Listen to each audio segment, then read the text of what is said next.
Chief of Staff here at CSIS, and I also co-directed the Commission on Smart Power. As you may know, the Commission issued its final report on November 6, 2007. It was a Tuesday, exactly 1 year before the presidential election, and this was on purpose, because the target audience of the report and of the Commission's work overall is the presidential candidates and the next administration.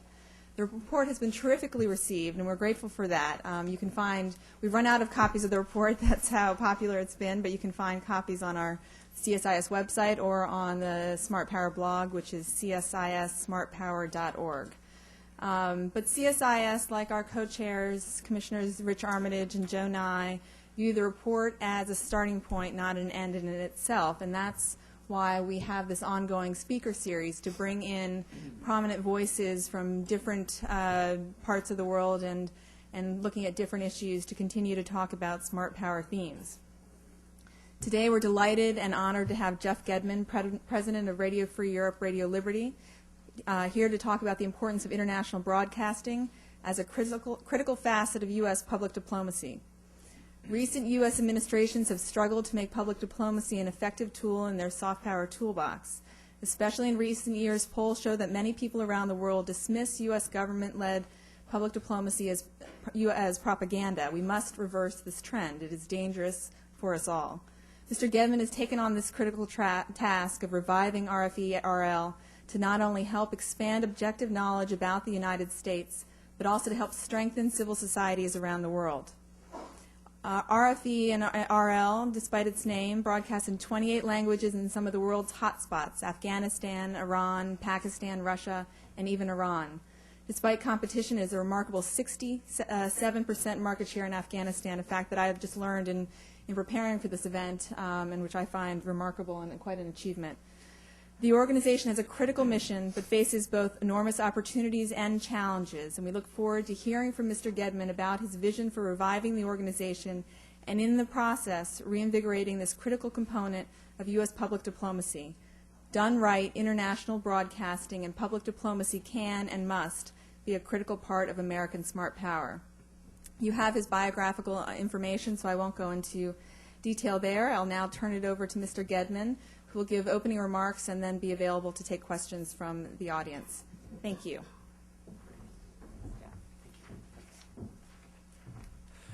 Thank you very much for having me here and for the introduction. I did note in the introduction that you said, despite its name, it broadcasts in the following places. Harry, we have to talk about its name and introductions like that. I'm delighted and honored to be here. When I look around the audience, I see friends and I see a number of people who have tremendous experience and expertise. So I'm a little bit humble in telling some of you anything about international broadcasting, but I have some thoughts to share, and I want to hear from you in the discussion round and see what's on your minds. It's an honor to be part of this series. Thank you very much. It's a great report. I've read the report. It's an important idea to stimulate discussion on this. It's great to be in Washington this week from Prague, and I would have to say it is bittersweet. And it is bitter because of the death of Tom Lantos earlier this week. Anybody who cares about soft power, anybody who cares about human rights or democracy promotion will have to get used to life without that fixture. We did something recently with Tom Lantos on Capitol Hill, with Garry Kasparov on press freedom in Russia, and it just doesn't happen without Tom Lantos. I can tell you more and more and more, and you know that better than I, but I just wanted to recognize that at the top. Let me begin with the following. We're in Prague. We have our corporate headquarters here. We have bureaus in 20 countries, but the operational headquarters is in Prague. We have 550 people in Prague. Every morning at 10 a.m. we have an editorial meeting. We are in, if you know Prague, or if you know RFE-RL that intimately, we're in the old communist parliament. Václav Havel gives it to us for a nickel or a euro a month, which is a charming footnote to that chapter in history. Every morning, the service directors of all these languages from all these countries gather around a big round table, big windows, 5th floor, overlooking this spectacular city, And we have a daily editorial meeting to get the big view of who is doing what inside the company. About 6 months ago, and it was right before General Petraeus delivered his report on the surge in Iraq, our reporters were talking a little bit about what do we do? What's our competitive advantage? How can we contribute to our broadcast region on this important subject? Somewhere in the middle of that conversation, the gentleman who is responsible for Chechnya raises his hand. He's a very soft-spoken but deep person, if I could put it that way. He's a person of real intellectual and political heft. He says, you know, can I just tell you what my audience is interested in? My audience is not interested in what's going wrong in Iraq, because they know that, and they have no illusions. He said, my audience is interested in what, if anything, is going right. I thought it was interesting. Took him aside after the meeting, and I said, well, I don't know anything about Chechnya. Tell me more. And, you know, very quickly he distilled it this way.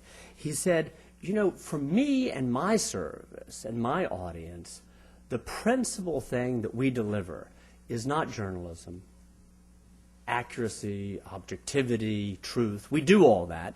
The principal thing that we deliver is hope. And he says, you're from the United States and you're living a very good life in Prague. I think it's hard to understand, but for many of the folks that we're broadcasting to, our friends, our families, our colleagues, that is the one indispensable commodity that we have to offer. I would say, now I've been at Radio Free Europe, Radio Liberty less than a year, so there's a lot I don't know. I've been there 10, 11 months.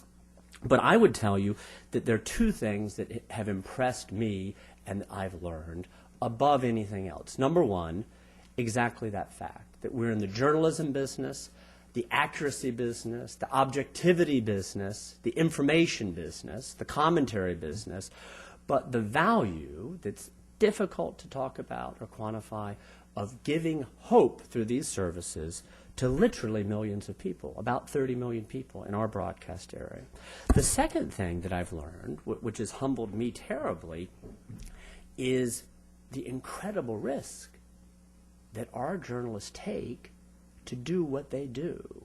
And I was probably a little underinformed or naive. In 11 months on the job, less than 1 year for me, we've had 2 journalists killed in Iraq. We've had 1 kidnapped. Our bureau chief from Baghdad is in Prague right now because the death threats and the stalking got to be too much. We had 2 journalists go missing for 3 weeks in Turkmenistan. We've had partners in Russia who have found their offices bugged, have found themselves hauled into black sedans at midnight and harassed. We had 1 reporter, perhaps ill-advisedly, but understandably, who went back to Iran to visit a 95-year-old mother who's having surgery. She was detained for 8 months, interrogated almost daily. By the way, her profession is literary translator, and her politics, I would say, are soft center or soft left. She's not a notorious regime changer. We've had it's daily. I'll stop, actually. Yesterday, I woke up, turned on my little BlackBerry. We have a journalist in Croatia who does brilliant work in tracking and reporting objectively, fair-mindedly, on war crimes. He's under death threat. We're bringing him to Prague. It's not the first time. One could go on and on. In Iraq, we had recently 2 journalists come up and visit us for training. 2 young guys in broken English. I had an interpreter. I don't speak Arabic. I said, look, you've lost 2. You had 1 kidnapped. Your bureau chief is here. You're about 30 years old. Why do you do this? You know what they said? Spontaneously. They both smiled. No kidding. They smiled. They said, we love it. I said, well, you've got to tell me more. You're risk takers. You love it. They said, we love being journalists. It's our country. And Radio Liberty is the only opportunity in Iraq to do this kind of journalism that is fair-minded and independent, that is not beholden to a political party, an ethnic group, a religious group, a tribal group, a foreign power. And I said, well, wait a second, a foreign power? This is funded by the U.S. Congress. You're being financed by a foreign power. And they said, yes. But this foreign power stands by the integrity of what we do and stands by journalistic truth and accuracy and objectivity. They said there's no other opportunity in this country. Size of France, right? 25 million people, that's it. I think for me, it's impressive. It's great to be part of a team and an organization like that. Before I continue, let me make some basic assumptions about the broader topic. These are my assumptions. Number one, that thanks to groups like CSIS, and certainly people like Joe Nye, soft power is acknowledged as an essential element of U.S. foreign policy, an essential element of any kind of broader smart power. I don't think there's any debate or discussion or controversy or contention. There may have been 10 years ago, or 6 or 7 or 8, not anymore. Second, as your fine report notes, the sources of so-called soft power are plentiful, and some of the most important ones don't flow from government. They're private, they're humanitarian, and they have powerful effect around the world, consistent and consonant with American interests. Finally, and this is not an assumption, this is a contention, this is a suggestion, that U.S. broadcasting ought to be viewed consistently and confidently and unapologetically as an absolute essential part of any conversation about soft power. Now, that's a self-interested argument, but nevertheless, let me enlarge that for you a little bit. First of all, broadcasting, international broadcasting, strikes me, is uniquely American, as we Americans are uniquely pragmatic. It was set up during the Cold War. It was very simple. Practical problems and very concrete practical solutions. If you've lived abroad, most of you have, the world envies American pragmatism. I think that's at the root of what we've done in setting up broadcasting. Second of all, American idealism. Not naivete, not indiscriminate interventionism, not kind of silly utopianism, but still the idea that the United States has a role, responsibility, and opportunity to somehow make the world a better place. Third, American values. I mean, good heavens, near and dear to every man, woman, child, dog, tree, fireman in this country are the basic ideas of free speech, free press, free flow of information, and seeing all this as the oxygen that fuels and feeds civil society. Without that, it doesn't exist, period, full stop. Next, which is very important to me, because I'm leading an organization of mostly non-Americans. So, they like us, at least a lot of them do, but they're not American. So I can talk all day about American values, and they say, I'm from Uzbekistan, I'm from Russia, I'm from Iraq. I think we are at our best when American values fuse, as they often do, with universal values. And any time I would ever have anybody in my organization say that we're promoting American values, which we are, I always give them this little booklet that I have from my general counsel here, John Lindbergh, in the first row. The United is blue, it's small. Look at Article 18, right, John? The United Nations Universal Charter on Human Rights, drafted by a Canadian, a Lebanese, a Chinese, and it says that the free flow of information, ideas across borders, it ain't uniquely American, it's not George W. Bush, it's not Jimmy Carter, it's not Ronald Reagan, that it should be and is a uniformly universal value. Last but not least, I think that this is really all happening in the best of American tradition because of pragmatism, idealism, American values, universal values, but because what we do is American confusion at its best. And anybody who deals with anybody from other countries knows that we're always asked, wait a second, is this charity or is this self-interest, right? Because it seems like you guys have double standards or contradictions, or you're somehow hypocritical. My answer to that always is, we do have double standards, we do have contradictions, we are hypocritical, but it doesn't mean we're insincere. Actually, there's a big difference. And in fact, it's not charity, international broadcasting, but it's not national interest narrowly defined either. It's a much broader, much more generous definition of self-interest, a kind of enlightened self-interest. Now, what does this mean? Let me talk more practically a little bit. broadcasting. And I say this very quickly because I think many of you know this and perhaps in some ways know it better than I. What are we talking about? In broadcasting, we're talking about radio and television Marti to Cuba. We're talking about the great and famous Voice of America.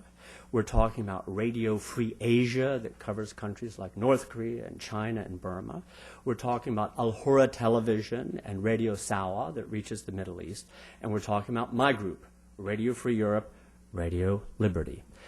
All of that together, to give you some context, okay? The radio, the television, the internet, the dozens of countries from Africa to Asia to the Middle East, in terms of budget, is about $700 million. Now, I'm here to kind of sell and spin a little bit, but it's really not hard. I did some quick arithmetic with the help of a colleague yesterday. The sum total of American U.S. broadcasting, if you consider the challenge in Al-Qaeda and the war of ideas and American image and anti-Americanism, is about, I'm told we have problems. I live here, but I'm based in Prague now. I'm told we have problems with the Woodrow Wilson Bridge, right? Want to replace the bridge? Well, U.S. broadcasting is about a third of the amount of money we'll spend to replace the Woodrow Wilson Bridge. Or, I'm from Vienna, Virginia. Grew up in Vienna. We've talked forever about a metro extension out there. Okay, if my arithmetic is right, it's less than 1/5 what it will cost us to build the metro extension out to where I grew up, Vienna, Virginia. Or, let me be even more specific, my group, my company, Radio Free Europe, Radio Liberty, it is a mighty sum of $80 million US dollars. I like hard power, by the way. I think it plays a central role in American foreign policy. But I like soft power, too. $80 million, if I have it right, it's about 4 Apache helicopters, okay? Now, let me tell you, now pitching to you as taxpayers, let me tell you a little bit about what you and what we get. I'm a taxpayer also. We have 28 language services. We broadcast to Russia, Belarus, all the Central Asian republics. We dip down through the Middle East. We've got Afghanistan, we've got Iraq, we've got Iran. What are we doing in terms of delivery? We've got radio, as the name suggests, the old Cold War name suggests. We've got some television in some markets, and we have a lot of web, and we have a lot of internet, and increasingly internet that has text and audio and video. What is the method? There's this strange term that I know everybody in this room has probably heard of or worked with. The method is surrogate broadcasting. What we do as a group, I'm speaking now of Radio Free Europe, Radio Liberty. What we do is broadcast to our region, to our countries, in their languages, the news, the information, I'd like to say the responsible discussion and commentary that they would have if they had a free and independent media. Or in some markets, transitional markets, if they had a fully established free and independent media. It's a big difference between us and Voice of America, and I think they're both absolutely important. Voice of America, if I could put it in my shorthand, has always been about us, about America, about American foreign policies, American society and culture and music and art and sport and theater and politics. But surrogate broadcasting, like Radio Free Europe, Radio Liberty, also Radio Free Asia, has always been about them, what they need that they can't get otherwise. It certainly was during the Cold War. The mission is the same as it was during the Cold War. In the abstract, it's promoting democratic values and democratic institutions through accurate, quality, fair-minded journalism. And above all, if I may say, it works. I mean, I've given you kind of this cost argument, but money alone is not the point here. It works. We certainly think it worked during the Cold War, where between the Soviet Union and Central and Eastern Europe, at any given time, with imperfect measures, we think anywhere from 30 to 50% of these populations were relying on our services for information about their countries. We know that the Soviet Union intimidated people who listened, tried to jam it. We know that Valensa and Havel and Sharansky all said that it was a source of information, but also intellectual nourishment, of moral inspiration. And today, We haven't won the war yet in some of these countries, if the war is building democracy. But the evidence is kind of staggering. We have a service that works in Afghanistan. We have 67% of the market in Afghanistan. No market, no listener, no Radio Free Europe, no Radio Liberty, 67%. We get bags of mail. I've said to my colleagues, if I'm ever called to testify, Harry, before Congress on Afghanistan, I'm going to do it like Miracle on 34th Street. We get hundreds of letters every week, bags of mail. It's like Santa Claus, from kids and professors and taxi drivers and farmers and guys in huts saying, this is great, I can't live without it. It's the music, it's the commentary, it's the information, it's about the economy, it's about daily life. I can't live without it. Both languages. We broadcast in Afghanistan. But by the way, we have security problems in Afghanistan, and you can't make light of these sort of things, but it's still a little bit amusing. We had 2 journalists that we pulled out recently, brought to Prague to cool things off a little bit, who were being threatened by the Taliban. They were being threatened with beheading, as they do. You know what they wanted? They didn't want us to stop broadcasting. They wanted equal time. We're coming after you and beheading you if you don't give us regular time on your show.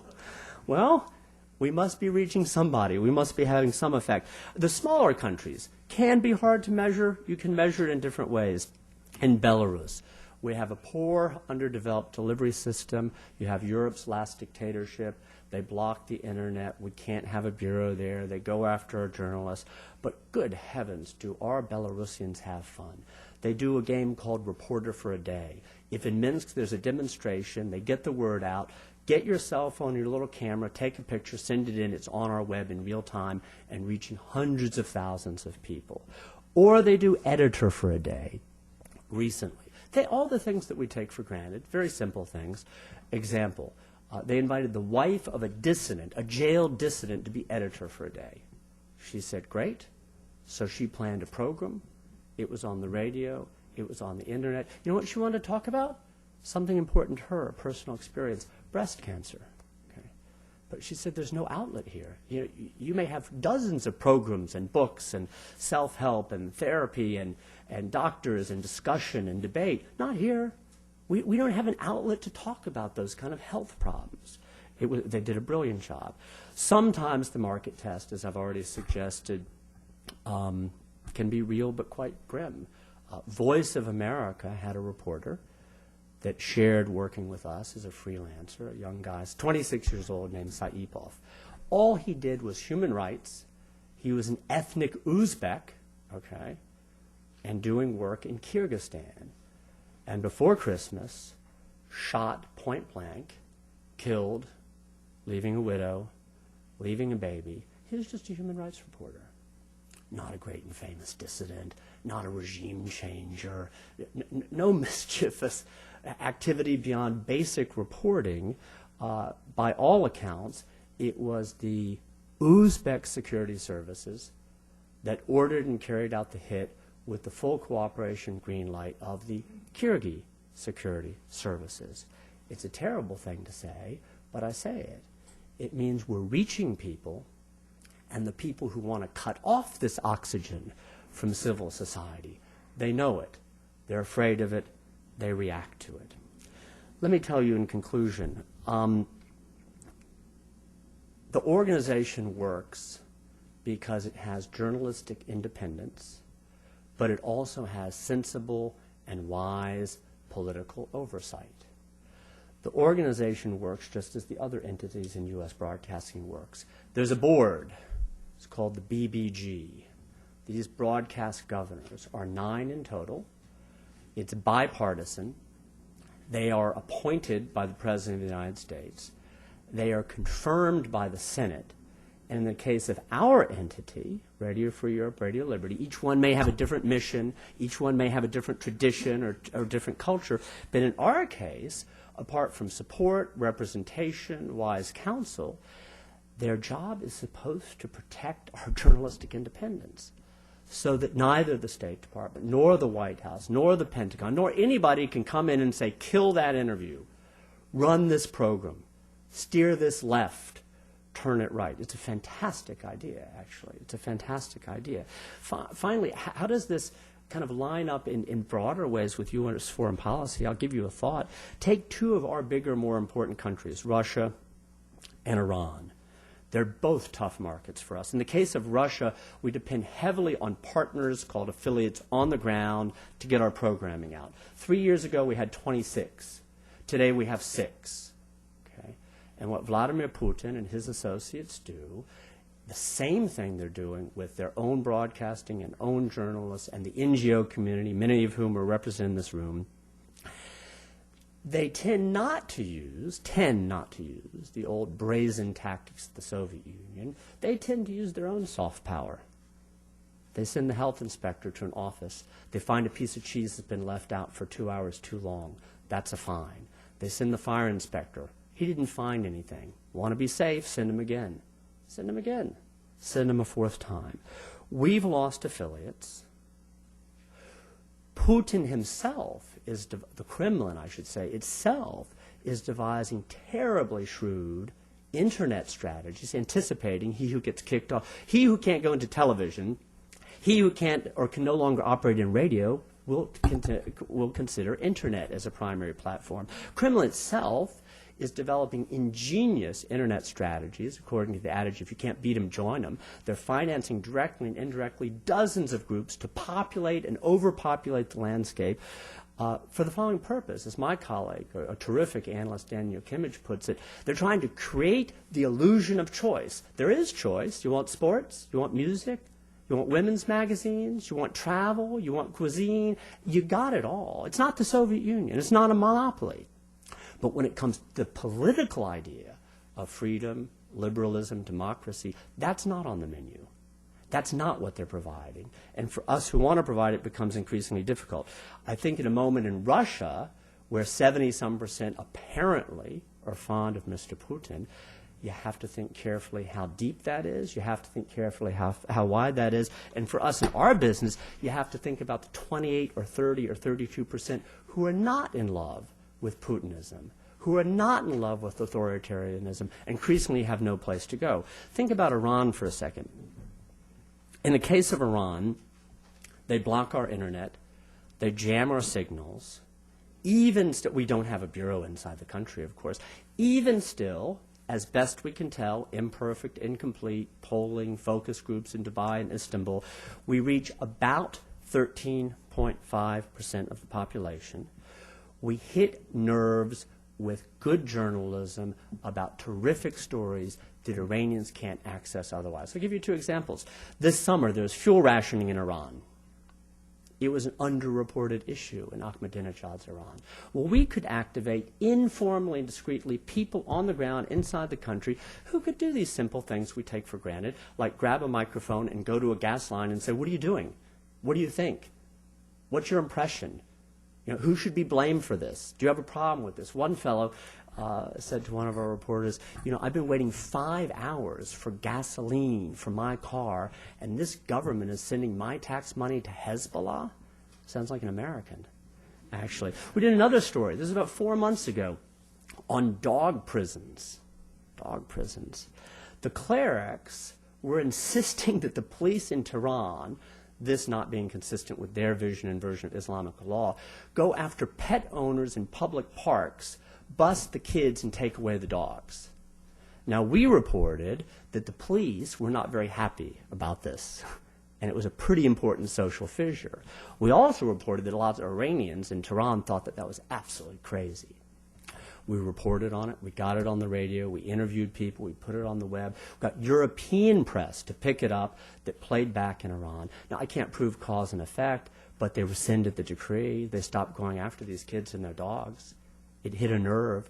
It was useful. If they had a free and independent media, we wouldn't play a role. And that's the other thing about us, by the way. We are in the business to go out of business. I don't know if that's good or bad from my perspective, but I think it's good for American taxpayers. We're in the business of going out of business when the job is done. We don't broadcast in Poland anymore. We don't broadcast in the Czech Republic anymore. We don't broadcast in the Baltics anymore. I think, broadly, and let me leave you with this thought, These things line up very nicely with broad U.S. foreign policy objectives. Has nothing to do with Democrats, has nothing to do with Republicans, has something to do with U.S. policy objectives. In particular, if I may say, in the case of Russia and Iran, because we don't know what to do about Russia and Iran. I've got a historian friend who says to me that one of the simple lessons in history for great nations is when you get stuck, keep playing. And I think we're rather stuck with Iran and Russia right now. I don't know if a change in the White House is going to mean a breakthrough, but if you believe that, it sounds plausible to me, what my historian friend tells me. One way to keep playing, it's not the only way, but one way is through soft power, smart power, broadcasting. It opens up another front, it buys time, it supports the right people, it's expression of the right ideas and ideals. And last but not least, the very final point, it is fantastically effective, but also fantastically affordable. I mean, I'm pitching here a little bit. Think about the Iranian service alone of Radio Free Europe, Radio Liberty. It's 24/7, it's radio, it's web, it reaches a large audience, it's effective, it costs about $5 million a year. You know what the Iranians spend to jam us? Well, we don't know.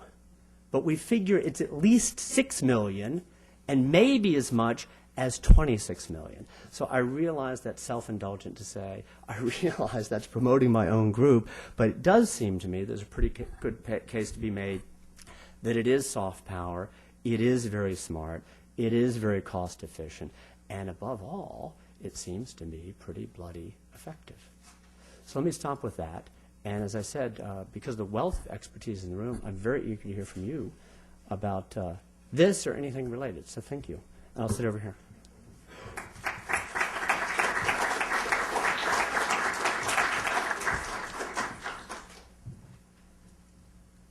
Mike, I'm going to take the opportunity to ask you the first question, and it's on the budgeting issue. Obviously, I think most people know here that your budget, or the budget for international broadcasting, was slashed after the Cold War and the so-called peace dividend. But we are clearly a nation at war in different ways in different countries. And I'm wondering, the budget that just came out has kept international broadcasting relatively flat. And I'm wondering, your opportunity here in Washington, are you going to be talking to people in Congress and the administration about how to deal with that? And I'm sorry, to follow on, part of that question is how much of that, given the stories that you've just told us, is spent on security, and how much is spent on the actual broadcasting side of it? To the first, we have a board, as I said, of Democrats and Republicans, and they do a terrific job.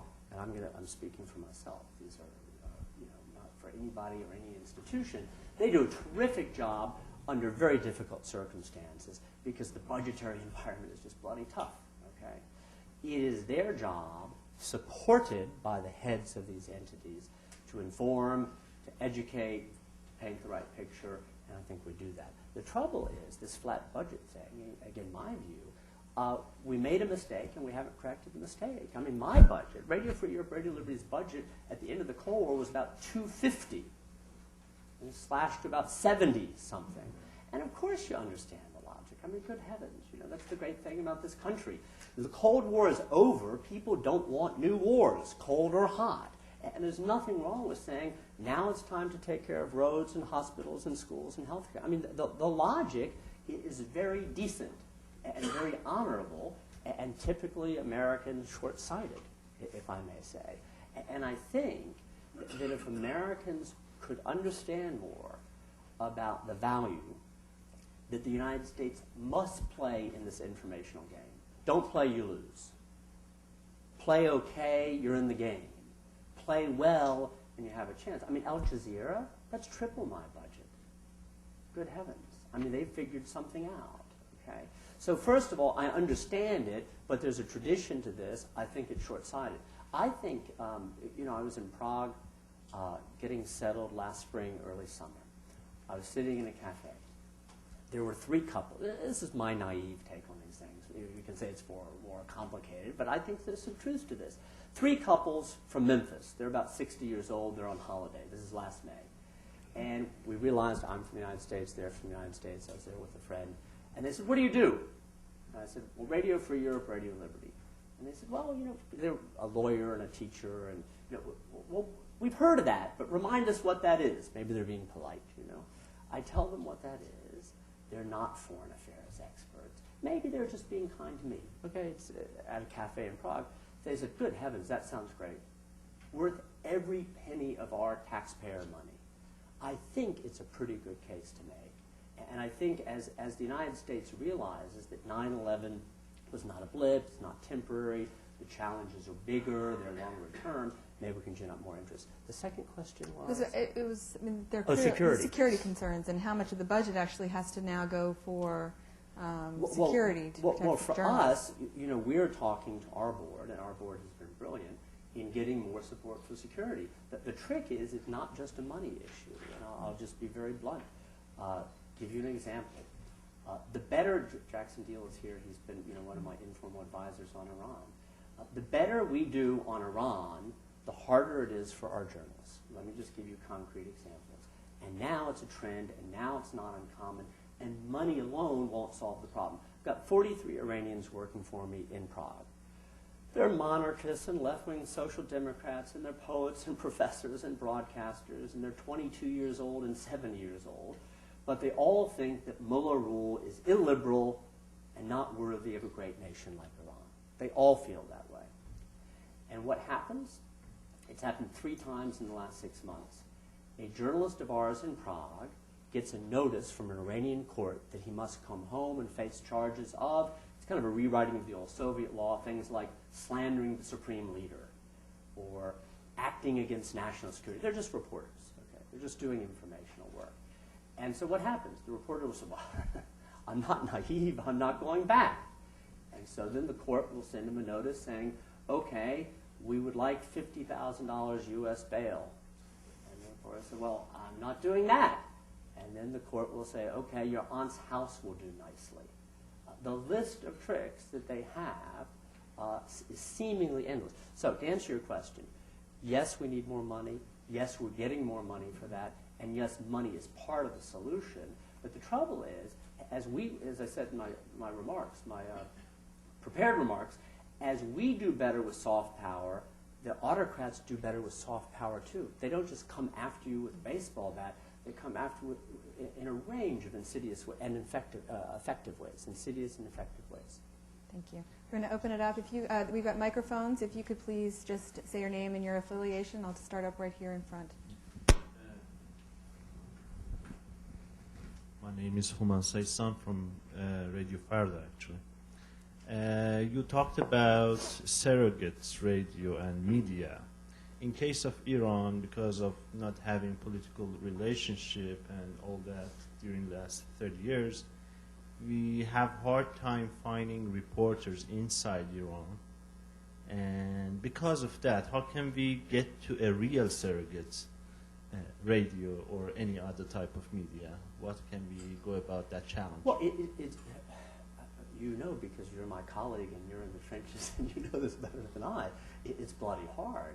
But the trouble is, if we got to follow your logic, get to perfect surrogate broadcasting where we have unlimited access, and then we're out of business too, because it's so porous and so open and so malleable that we're probably not needed. They're different things. Let me tell you what we did during the Cold War. I've got a gentleman who works for me. He's in his 70s now. He's a friend of Václav Havel's. He used to run the Czechoslovak service during the Cold War.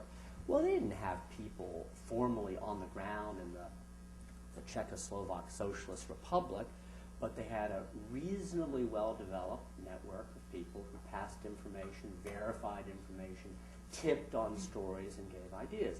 Now, during the Cold War like today, it's difficult and dangerous. This gentleman who ran the Czech service during the Cold War, the service was infiltrated. They tried to kidnap him.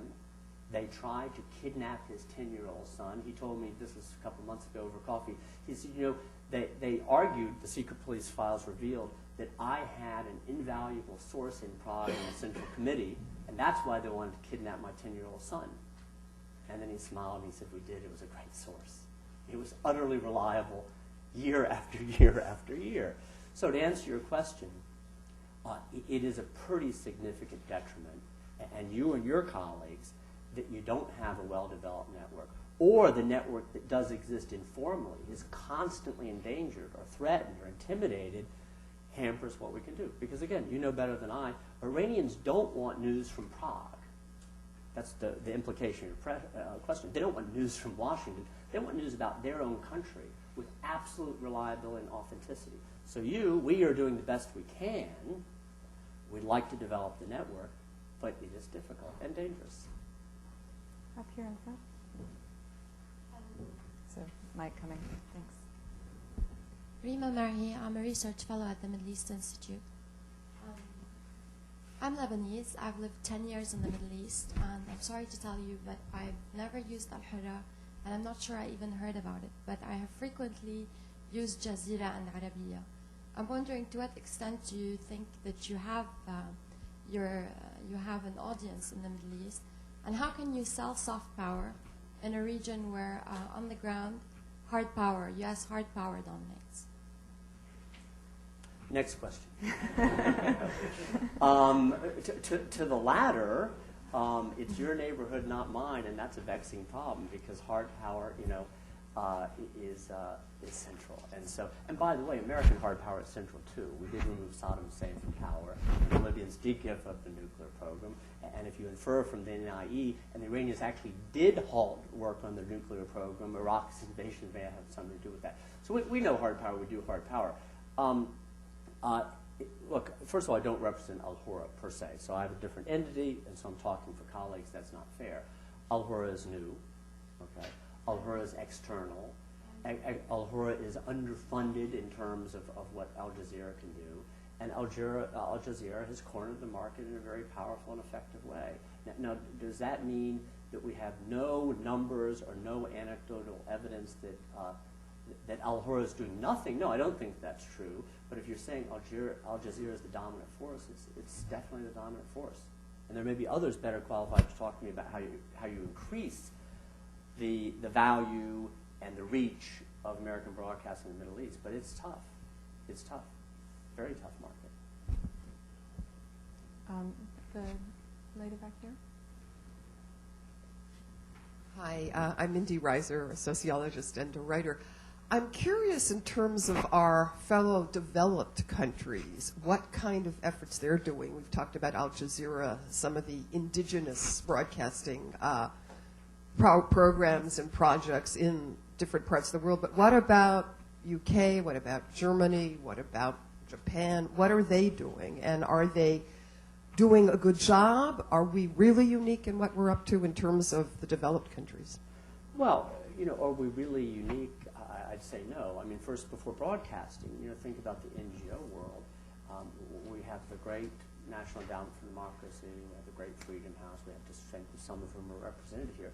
But the Germans actually, early on were pretty good in foundation work, in promoting and supporting civil society throughout the world. And they did so in Spain, and they did so in Portugal, and it was the Konrad Adenauer Stiftung, and it was the Friedrich Ebert Stiftung, the Social Democrats, and they still do. So on the NGO side, I would say, you can judge yourself in what instances who's doing what and how effective it is, but they are in the game, and they have been in the game, and in some cases, wisely earlier than us.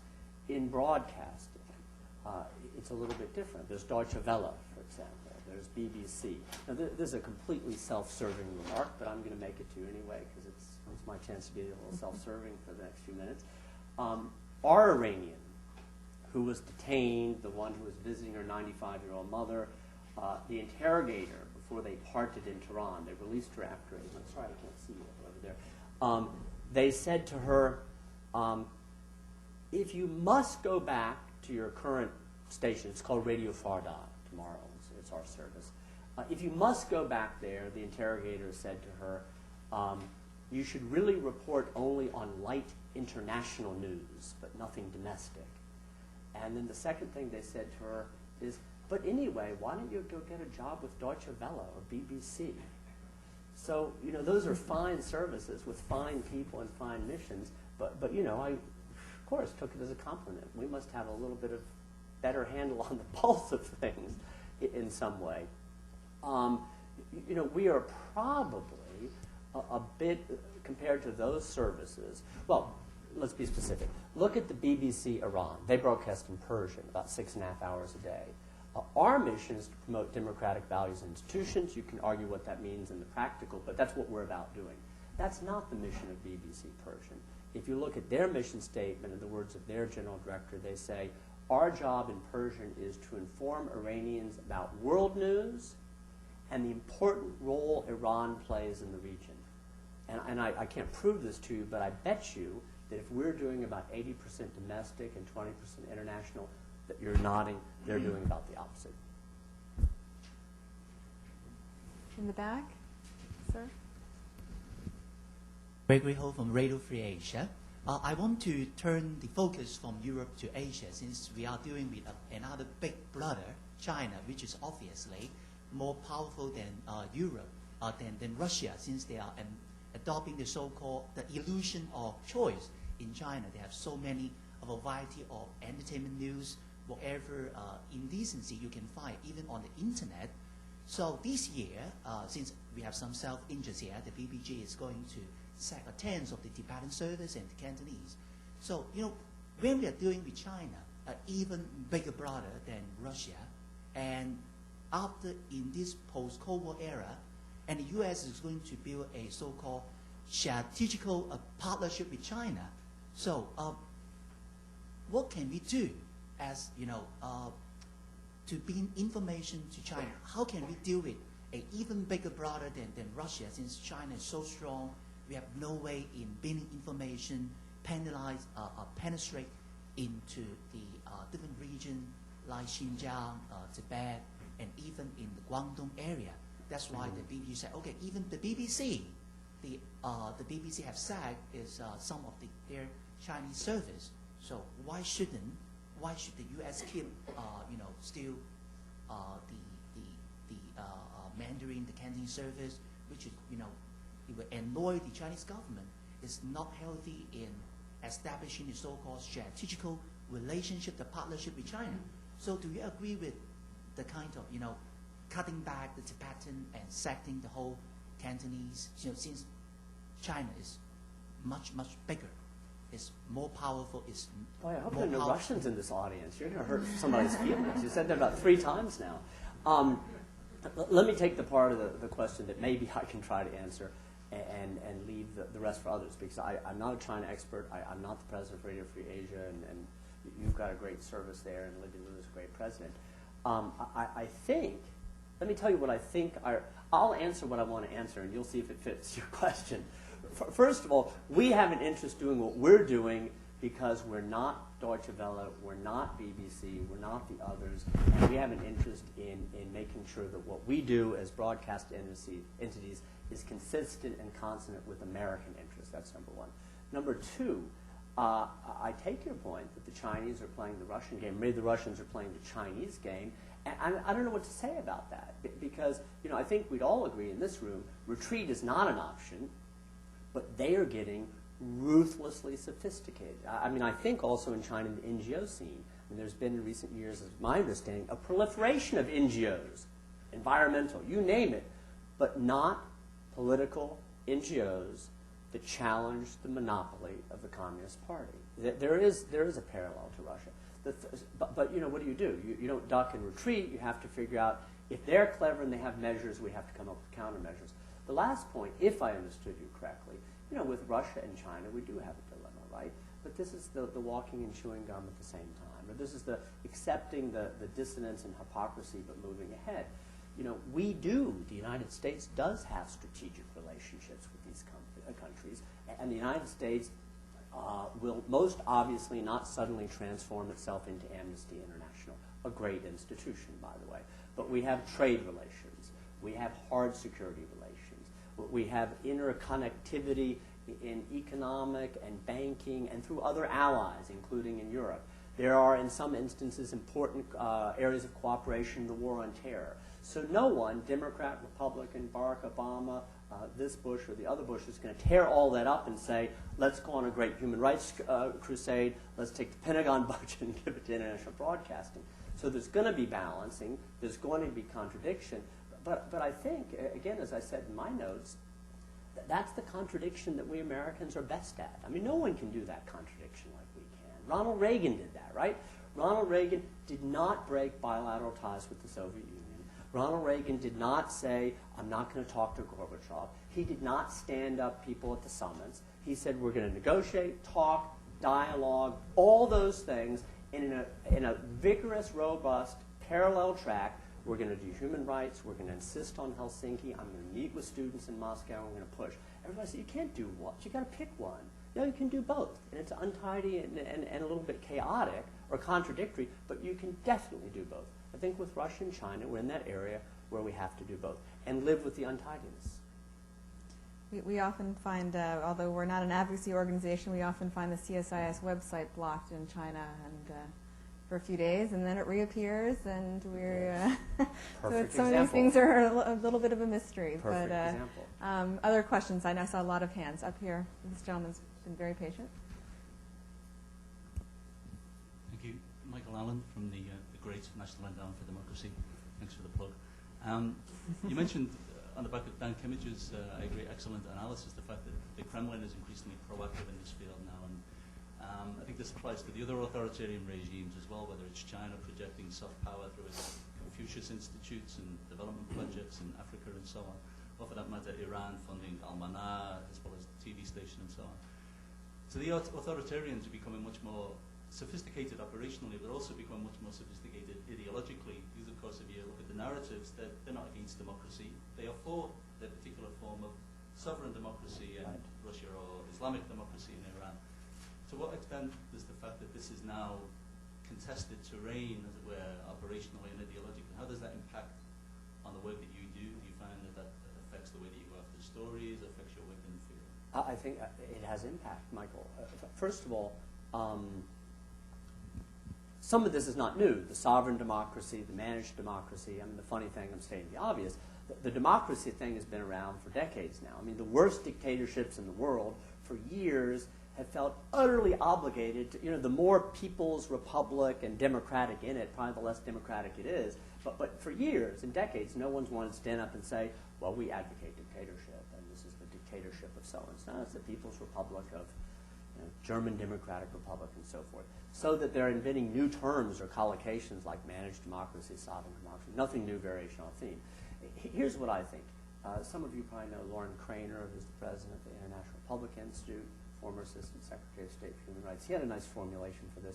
He said to me recently, just according to what you're saying, Michael, he said, really, it's as if the thugs and dictators of the world are doing a weekly conference call these days, from Chavez to Putin, okay? They saw the colored revolutions, right? Tulip, cedar, orange Ukraine, and they saw the power of soft power.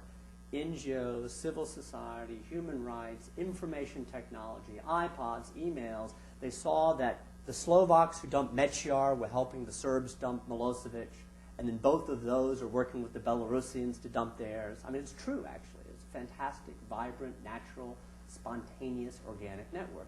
It's as if, Lauren says, they observed all that and said, bloody hell, I mean, this was effective. They didn't fire a shot. They mobilized people. They found resonance in public opinion.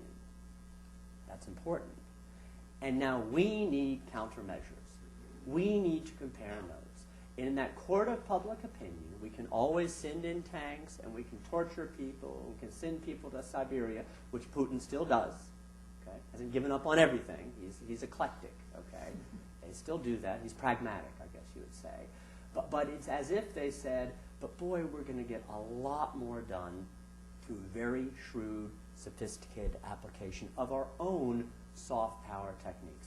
Below the radar screen, indirect, with plausible deniability. Look, with us in Russia, I can tell you, as God is my witness, they're closing us out of business.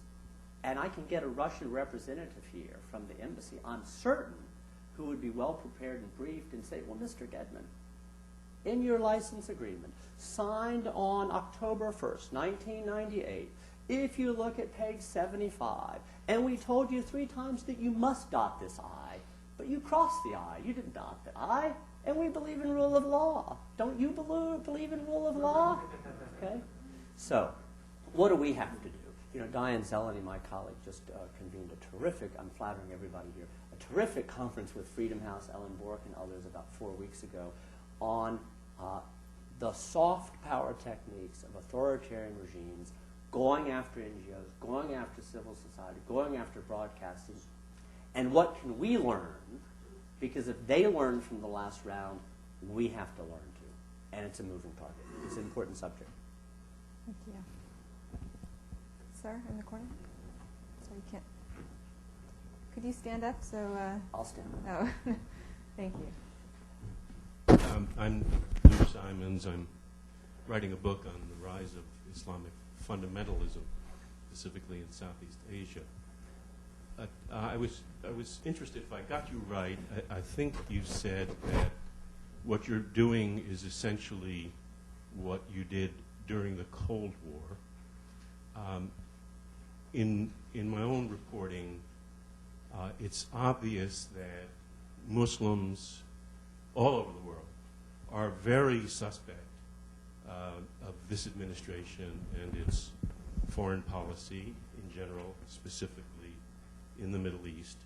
And I'm wondering if you meant that. Did you mean that you really are doing the same thing that you've always done, or are you tailoring your efforts, particularly vis-a-vis your markets in Iraq and Afghanistan, Iran?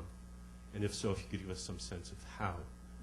And if you have any sense, I might as well push this all the way, if you have any sense of whether you're really changing minds, whether you're getting any, you're making any catching any sense of change as far as your listeners and your audiences are concerned.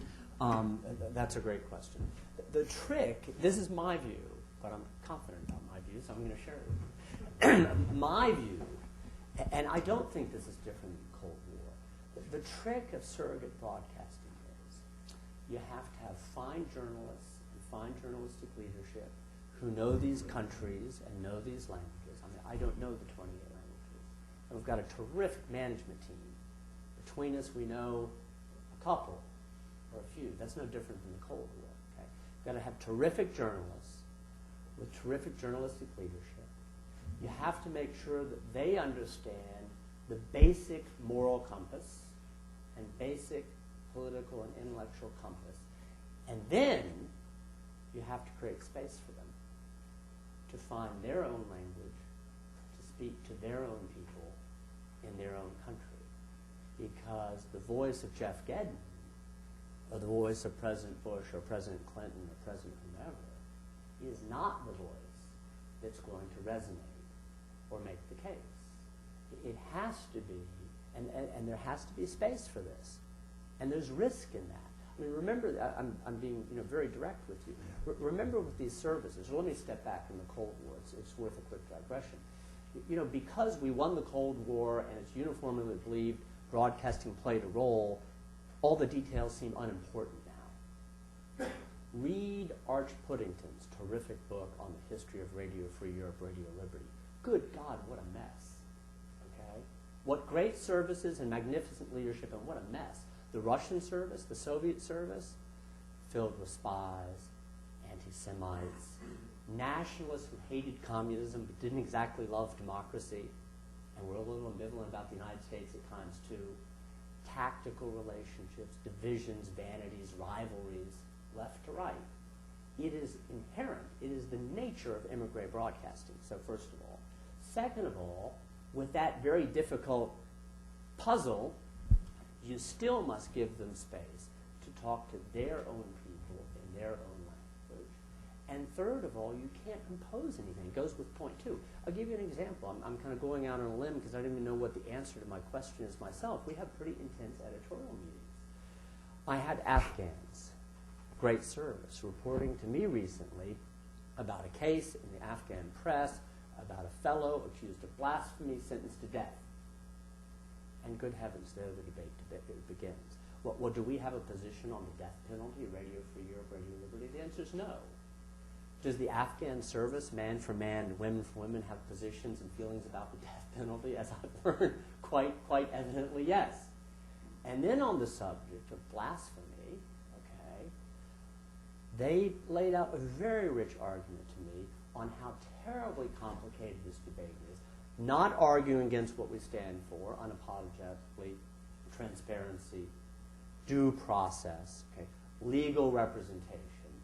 But they laid out for me a very complicated case, which really resulted in the conclusion it's not one. There's no one size fits all. Now to your Middle East, so there's no one size formula that fits all these cultures and all these cases where I can cookie cutter it and say, oh, blasphemy, death penalty. Well, here's the text. Go with that.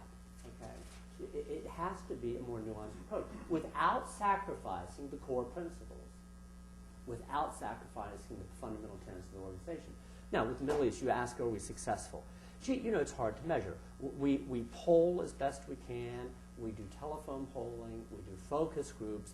And we have people who read our websites and listen to us. So first of all, is that a measure of success? Is it influencing the right way? Hard to say, but that's some connectivity. That's some effect. In the focus groups, take it with a grain of salt, I hasten to add, we get regular and consistent feedback that there is a constituency, certainly in the case of Iran, and I have a colleague from Iran here, certainly in the case of Iran, for example, that there is a constituency inside this country for what I would call a decent, accountable government, what I would call a more liberal form, a more tolerant form, a more inclusive form, a more pluralistic form. Now, is that the American system? No. It's probably not the Japanese system either. It's probably not the West German parliamentary system either. But it's not the mullah system. And they're looking for space for ideas. They're looking for space for information. They're looking for space for commentary, analysis, debate, illumination. And they're coming to us. But gee, is it getting traction? Are they suspicious that it might come from the United States? I think that's all true, too, at the same time. Thank you. Other questions? Over here, in the corner.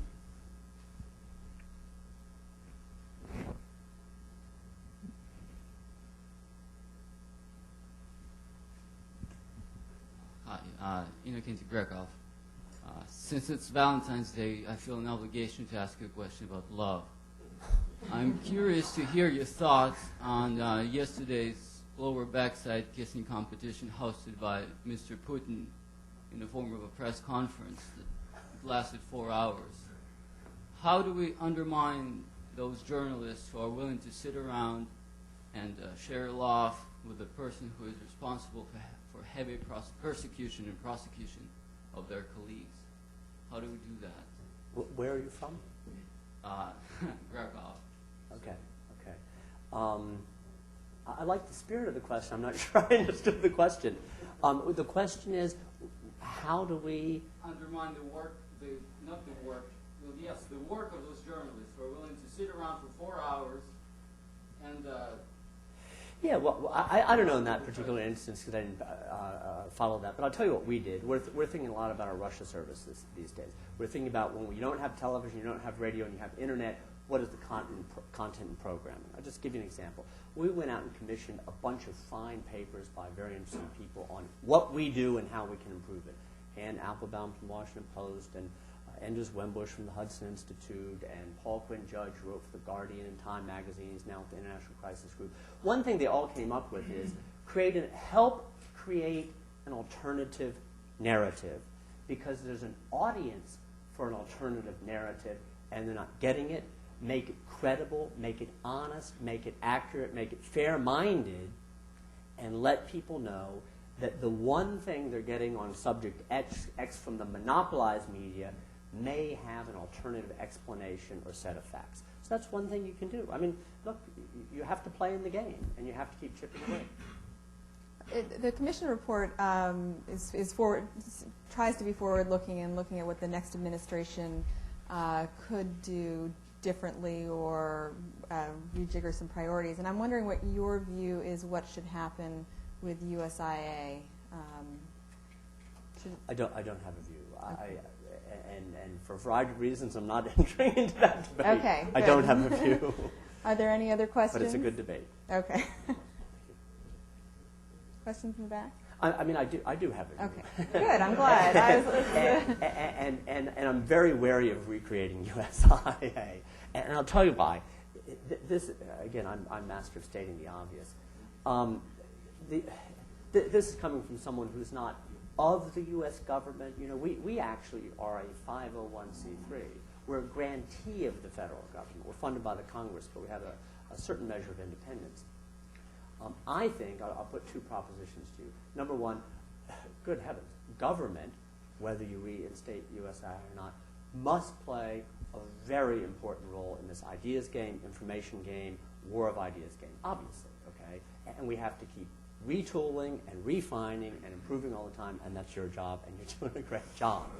But the problem, it seems to me, and again, here's where stating the obvious comes in, the world has changed so dramatically and radically through technologies in the last 5 and 10 and 12 and 14 years, that the notion that even if you get the perfected bureaucracy with the best people, that it's going to do the trick, it's not.